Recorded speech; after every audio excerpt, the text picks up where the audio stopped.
Peace, y'all. I am ICC, and welcome to Oddly Familiar.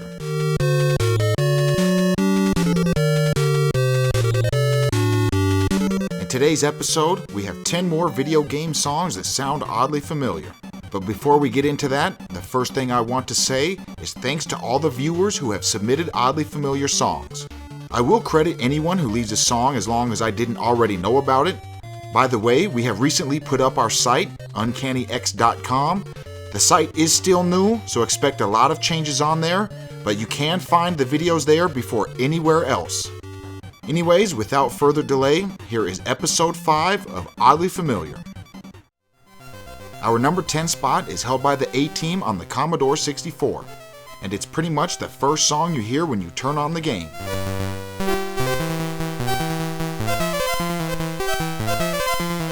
I am not sure what the creators of the game were thinking here, because that is a note-for-note copy. And with the Han Solo movie coming out soon, what's a better time to mention Star Wars? Here's the Star Wars theme song.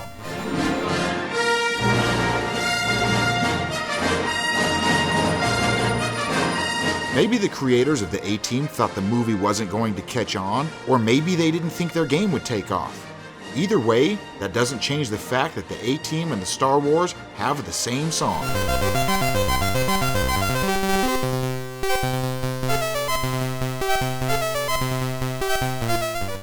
Number 9 is one of the most unique ones I have found so far. This one took some research, and I'm still actually trying to figure out what the source is. Here is a song from one of my favorite games, Tenchu 2.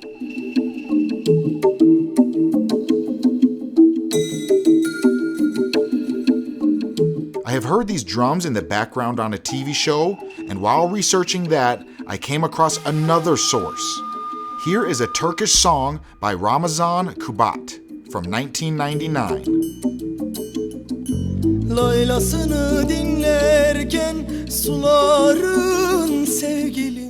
Those are undoubtedly the same drums. Tenchu 2 came out 1 year after this Turkish song, but I am sure they are a stock sound. If anyone knows the real source, please comment. I would appreciate it.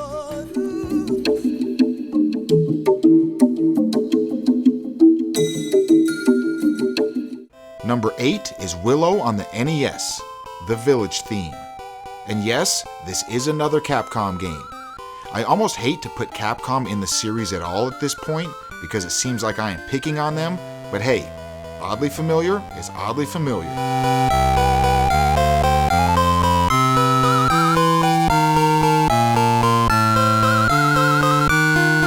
This one made me laugh at first. I thought of the show It's Always Sunny in Philadelphia, but that's not it. It's Percy Faith, A Summer Place theme.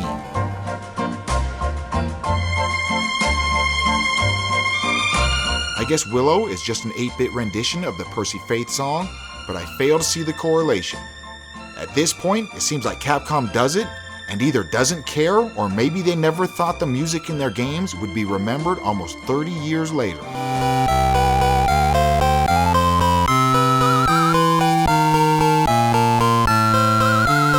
Our lucky number 7 slot is held by one of my favorite NES games, Super Dodgeball.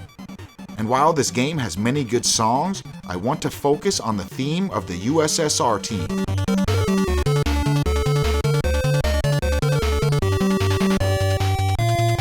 I have been playing this game for many years, so this theme song is very familiar. But it's always reminded me of a song that I could never find. Well, after searching and searching some more, I came across a song from Soviet Russia. And I know you may be thinking this is turning out to be a very red episode, but it wasn't on purpose. Long story short, here is an instrumental to a song named Katyusha.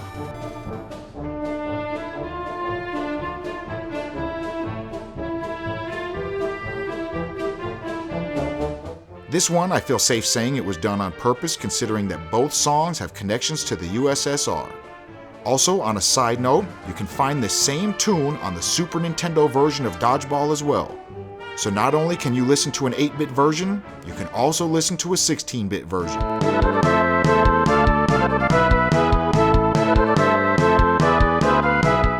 Number 6 is held by Diddy Kong. This one comes from the Nintendo 64 game Diddy Kong Racing. you select the Racer TT, you will hear this theme.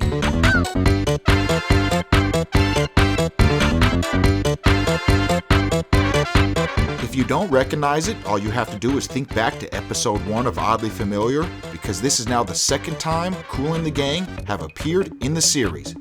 Here is the same exact song as before, Celebration.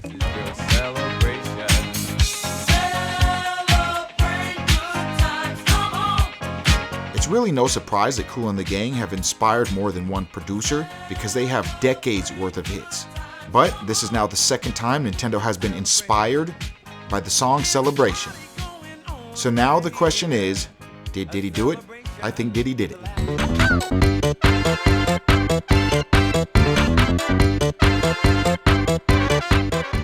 Our number 5 spot is held by a song that appeared back in episode 2. In Kunio-kun's Renegade for the NES, once you make it to the subway level, you are met with this theme song here.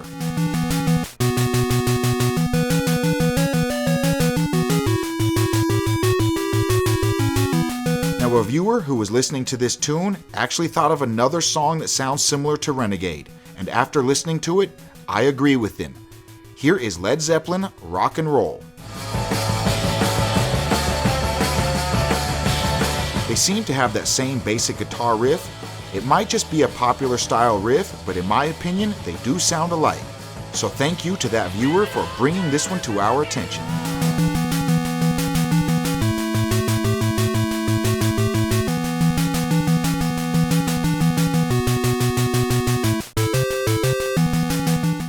Number 4 is one that I found while researching the last episode when I found an original track from the Wu-Tang PlayStation game. Well, I found a second one from the Wu-Tang game that sounds oddly familiar. Here is a song named Turn It Up Now.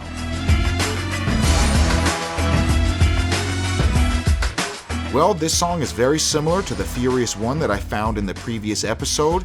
It's actually from the same CD and by the same artist. There are just some extra instruments and samples that end up kicking in over the top of the melody, but otherwise, it's the exact same song.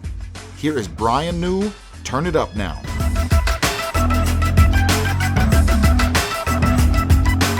Now, if you look this song up online, Wu-Tang gets all the credit. It's just known for being a song from the Wu-Tang game, but if you look a little deeper, you will realize it's by Tim Westwood and Brian New.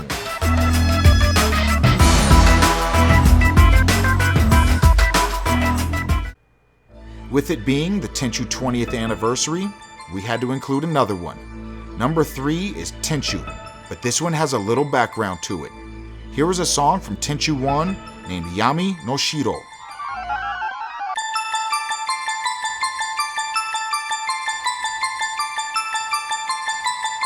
Now, if this sounds familiar, here is a song from a popular anime, Rurouni Kenshin, OST Disc 4 Track 7, by composer Noriyuki Asakura.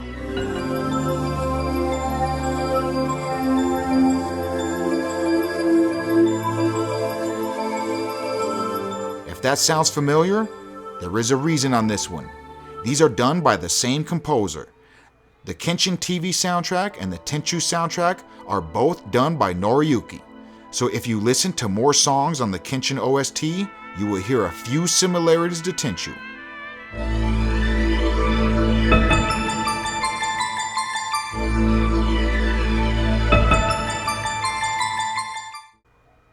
Number 2 is Diddy Kong Country 2, Diddy's Conquest on the Super Nintendo. While playing this game, you may have heard a track named Bayou Boogie.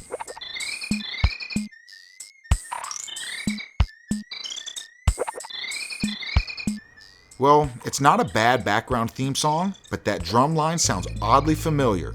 Now, this isn't the first time this musician has appeared on our list, but at least it's a different song this time.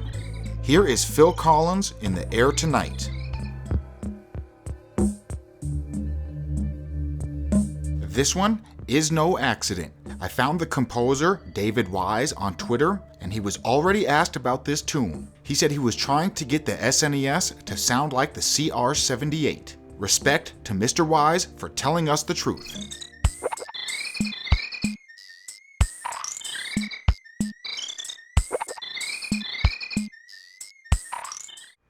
Our top spot this time is a viewer suggestion, and I think it might be one of the most popular submissions in the entire series so far. That's why I had to save it for the #1 spot. Game Draco commented about the Death Mountain theme from Zelda, and it goes a little something like this.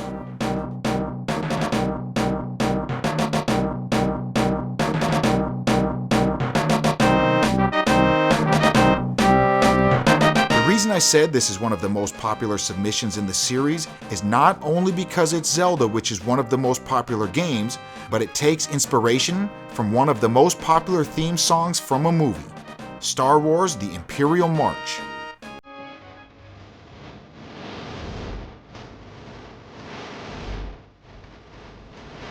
Now here's where it gets a little more interesting.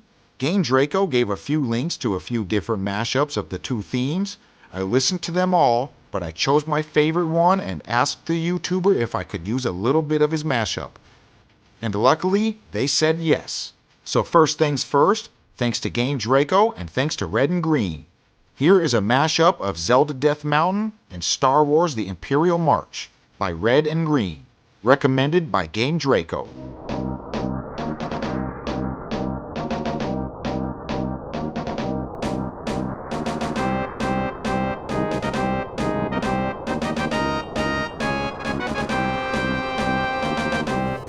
So that's all for this episode. Hope you guys enjoyed it. As always, feel free to submit any songs that you feel are oddly familiar. If we don't use them in the next episode, they might get used down the line, so keep them coming. Even if you don't know the names of the songs, maybe we can help find them because we seem to have a pretty good team of guys here that know what's going on. The more ears, the better. Anyways, I'm ICC. Thanks for watching, y'all. Peace.